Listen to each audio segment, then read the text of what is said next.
ইরানে মার্কিন ও ইসরায়েলি হামলা এবং মধ্যপ্রাচ্যের চলমান উত্তেজনার কারণে বিশ্ববাজারে জ্বালানি সংকটের সংখ্যা দেখা দিয়েছে।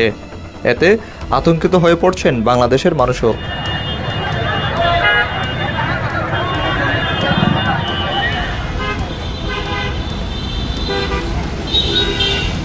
রাজধানীতে বিভিন্ন এলাকার জ্বালানি তেলের পাম্পগুলো শুক্রবার ভোররাত থেকেই ছিল মানুষের উপচে পড়া ভিড়। পাম্পগুলোর সামনে গাড়ি ও মোটরসাইকেল চালকদের দীর্ঘ সারিও দেখা যায়।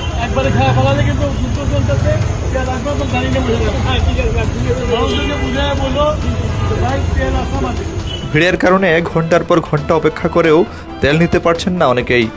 জ্বালানি কিনতে আসা চালকদের দাবি, অকটেন এবং ডিজেলের সংকট হতে পারে এমন আতঙ্কে অতিরিক্ত তেল কিনছেন অনেকেই। তবে পাম্প কর্তৃপক্ষ বলছেন পর্যাপ্ত জ্বালানির মজুত আছে, সংকটের খবর ভুয়া। আমি আমার রেগুলার তেল নিতে আসছি, আমি এই যে প্যানিকের জন্য তেল নিতে আসি নাই, আর লাইন এরকম দেখি নাই, এটা আপনিও দেখেন নাই মনে হয়, আমি একা না।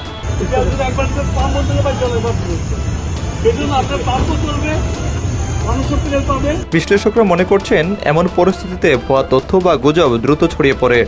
তাই জনগণকে সচেতন থাকার পাশাপাশি পাম্পের দায়িত্বশীল ব্যবস্থাপনা অত্যন্ত গুরুত্বপূর্ণ।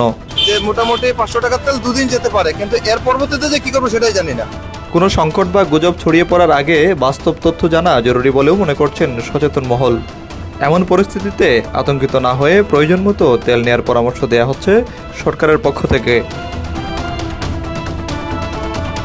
Desk report, B News 24।